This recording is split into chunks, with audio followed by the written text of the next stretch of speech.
அனைவருக்கும் வணக்கம். இன்னைக்கு வந்து 9வது வகுப்புல இருக்கக்கூடிய 6வது இயல்ல நம்ம 6வது இயல் ஏற்கனவே பார்த்தாச்சு. ஸோ அது திருக்குறள் மட்டும் பெண்டிங் இல்லையா? ஸோ அதை மட்டும் இப்போ நம்ம பார்த்துடலாம். ஸோ பேஜ் நம்பர் 179 பாருங்க. படத்திற்கேற்ற குறளை தேர்வு செய்ய. ஸோ இங்க வந்து உலகம் இருக்கு. இது வந்து இயர் உலகம் இருக்காங்க. ஸோ அப்போ இது ரெண்டையும் நம்ம வச்சு கண்டுபிடிச்சிடலாம். சுழன்றும் ஏற்பினது உலகம், அதனால் உழந்தும் உழவே தலை அப்படிங்கிறது. ஸோ அடுத்தது பொருளுக்கேற்ற அடியை கண்டுபிடித்து எழுதுங்க அப்படின்னு சொல்லியிருக்காங்க. பகைவரை நட்பாக்கும் கருவி அப்படிங்கிறது மாற்றாரை மாற்றும் படை. ஓகேவா? ஸோ அடுத்தது தெரிந்த அளவில் அறியவனாக தோன்றுவான் அப்படிங்கிறது கண்டானாம் தான் கண்டவாறு. அதான் ஆன்சர். ஓகேங்களா? ஸோ அடுத்தது அறம் வெட்கப்பட்டு அவனை விட்டு விலகி போகும் அப்படிங்கிறது வந்து அறம் நாணத்தக்கது உடைத்து. அவ்வளோதான். ஸோ அடுத்தது 5 சால்புகளில் 2 என்னன்னு சொல்லி கேட்டிருக்காங்க. ஸோ இதில் ஆன்சர் அப்படிங்கிறது நாணமும் இணக்கமும். அடுத்தது கோடிட்ட இடங்களுக்கான விடையை கட்டத்தில் வட்டம் எடுக்கன்னு சொல்லுங்க. அனைவருக்கும் இணக்கம் என்பதன் பொருள். இணக்கம் அப்படின்னா ஒப்புரவு அப்படின்னு அர்த்தம். ஸோ எல்லாத்தையும் நம்ம ஒத்துழைச்சு போகிறோம் இல்லையா? ஸோ அது பேர் ஒப்புரவு, இணக்கமாக இருக்கிறது அப்படின்னு சொல்றது. யார் கூட பகைமை பாராட்டாம கோபப்படாமல் இல்லையா? ஸோ அதை தான் நம்ம ஒப்புரவு அப்படின்னு சொல்கிறோம். ஸோ இது பாருங்க இந்த இடத்துல இருக்கு. இப்புறவு ஒப்புரவு. அடுத்தது உலகத்துக்கு அச்சாணி போன்றவர் யாரு? உழவர். ஸோ உழவர் இங்கே இருக்கு. ஓகேவா? ஸோ அடுத்தது தான் நானாயின் அறம் நாணத்தக்கது. ஸோ அந்த அறம் அப்படிங்கிறது இங்கே இருக்கு ரிவர்ஸில் வலதுலேருந்து இடது பக்கமாக இருக்குது. அடுத்தது ஆழி என்பதன் பொருள் வந்து கடல்.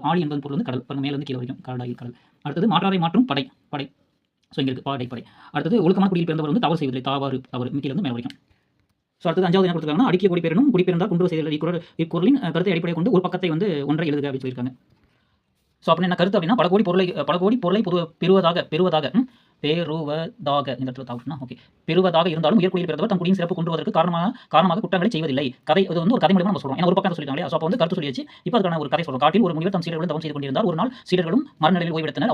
அப்போது மரத்திற்கு அருகில் இருந்த ஆட்டு நீரை நோக்கி ஒரு தேல் ஓடியது. நீரில் விழுந்தால் தேல் இது வந்து இல்லதான் அந்த மாதிரி எழுதியிருக்கேன்.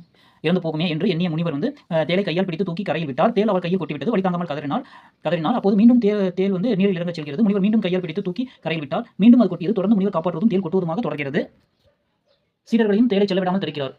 தேலை கொல்ல விடாமல் தடுக்கிறார். அவங்க என்ன பண்றாங்க? அந்த தேலை அடிச்சு கொள்ளத்துக்கு பரிசு போட மாட்டேங்கிறார். சீடர் ஒருவன் முனிவரிடம் கொட்டுகிற தேலை ஏன் காப்பாற்றுகிறீர்கள்? எங்களையும் தேலை கொல்ல விட மாட்டேன் என்கிறீர்கள் என்று கேட்டார். அதுக்கு முனிவர் கொட்டுவது தேலின் குணம், அதை காப்பது என் குணம். எத்தனை துன்பம் வந்தாலும் இன்பம் வந்தாலும் நாம் நம் பண்பை இழக்கக்கூடாது என்றால் இது அடிக்க கோடி பேரினும் குடிப்பிருந்தால் குன்றுவ செய்தல் இலர் அப்படிங்கிற பொருளுக்கு அப்படின்னு அந்த குரலை எழுதி வர முடியுது.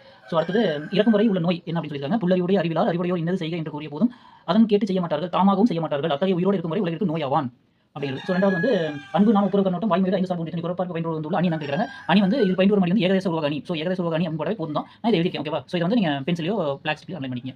இலக்கணம் அப்படிங்கிறது என்ன இருக்கணும்? ஒப்புமையோட இரு பொருள்கள் ஒன்றை உருவகம் செய்து அதோட தொடர்புடைய மற்றொன்றை உருவகம் செய்யாமல் இருப்பது ஏகதேச உலக அணி அப்படிங்கிறாங்க. ஸோ அதான் விளக்கம் வந்து இக்குறள் வந்து என்ன சொல்லி அன்பு நான் ஒப்புரவு கண்ணோட்டம் வாய்மை ஆகிய 5 தூண்களாக உருவகித்துள்ளனர். வள்ளுவரானால் சால்வினை சுமையாக உருவப்படுத்தவில்லை. எனவே இது ஏகதேச உலக அணி. ஸோ சால்வினை வந்து விட்டு கொடுக்காம இது ஆப்போசிட் என்ன குணம் இருக்குமோ அதெல்லாம் என்ன பண்ணல உருவப்படுத்தல. ஸோ இதனால மட்டும் உருவப்படுத்தி விட்டார். ஸோ அடுத்து வந்து உலகத்திற்கு அச்சாணியாக இருப்பவர் யார்? ஏன் உலகத்திற்கு அச்சாணியாக இருப்பவர் உழவர். ஓகேவா? பல தொழில் செய்பவரையும் தாங்கி நிற்பதால் உழவரை உலகத்திற்கு அச்சாணி ஆவார். அச்சாணி அப்படின்னு போட்டால் ஓகே தான். இல்லை அச்சாணி ஆவார் அப்படின்னு சொல்லி போட்டாலும் ஓகே தான். அடுத்தது காணாதான் காட்டுவான், தான் காணான், காணாதான் கண்டானாம், தான் கண்டவாறு. இதில் வந்து குறப்பாடு பயன்படும் தொடை நயம் என்னன்னு கேட்கலாம். இது ஒரு அடிமொழியாக காணாதான் கண்டானாம். அடிமொழினா ஒரு லைனுக்கு அடுத்த லைனுக்கு இருக்கும். ஒரு அடி 2 அடின்னு சொல்லுவோம் இல்லையா? அதான் காணாதான் கண்டானாம் அப்படிங்கிறது முதல் எழுத்து ஒன்றி வந்துள்ளது அப்படிங்கிறது. அடுத்தது காணாதான் காட்டுவான், காணாதான் சீர் முனை. அதாவது சீர் அப்படிங்கிறது 7 வார்த்தை இல்லையா? அது ஒரு வார்த்தை சீர் அப்படின்னு சொல்லுவாங்க. ஸோ 2ஆம் எழுத்து ஒன்று வந்து சீர் எதிரியாக வந்துள்ளது. ஸோ இல்லையா? இது வந்து ஒரு அடி, இது 2வது அடி. சீர் அப்படிங்கிறது இந்த ஒரு வார்த்தை. ஓகேவா? ஸோ இதில் இருக்கக்கூடிய மனப்பாட குரல் வந்து நம்ம படிச்சிடலாம் கொஞ்சம் ரைமிங்காக. அடக்கிய கோடி பேரினும் குடிப்பிறந்தார் குன்றுவ செய்தல் இலர். ஓகேவா? இதன் பொருள் அடக்கிய கோடி பேரினும் குடிப்பிறந்தார் குன்றுவ செய்தல் இலர். அடக்கிய கோடி பேரினும் குடிப்பிறந்தார் குன்றுவ செய்தல் இலர். அடுத்தது அன்பு நான் ஒப்புரவு கண்ணோட்டம் வாய்மையோடு 5 சால்பு ஊன்றிய தூண். அன்பு நான் ஒப்புரவு கண்ணோட்டம் வாய்மையோடு 5 சால்பு ஊன்றிய தூண். அன்பு நான் ஒப்புரவு கண்ணோட்டம் வாய்மையோடு 5 சால்பு ஊன்றிய தூண். அந்த மாதிரி ஞாபகம் வச்சுக்கிறதுக்காக. ஓகேவா? பிறனானத்தக்கது தானானாயின் அறனானத்தக்கது வைத்து. பிறனானத்தக்கது தானானான் ஆயின் அறனானத்தக்கது உடைத்து. பிறனானத்தக்கது தானானான் ஆயின் அறனானத்தக்கது உடைத்து. அடுத்தது சுழன்றும் ஏற்பினது உலகம், அதனால் உழந்தும் உழவே தலை. சுழன்றும் ஏற்பின்னது உலகம், அதனால் உழந்தும் உழவே தலை. சுழன்றும் ஏற்பின்னது உலகம், அதனால் உழந்தும் உழவே தலை. ஸோ இது எதுக்காகனா அப்படியே ஒரு வார்த்தையாக மனப்படம் அப்படியே மனநிலை ஏற்றாமல் கொஞ்சம் ரைமிங்காக இருந்தால் சாங்காக இருந்தால் ஈஸியாக மனப்படம் இல்லையா? ஸோ அதுதான். ஸோ அடுத்த இதில் வந்து நெக்ஸ்ட் பார்க்கலாம். Okay, thank you.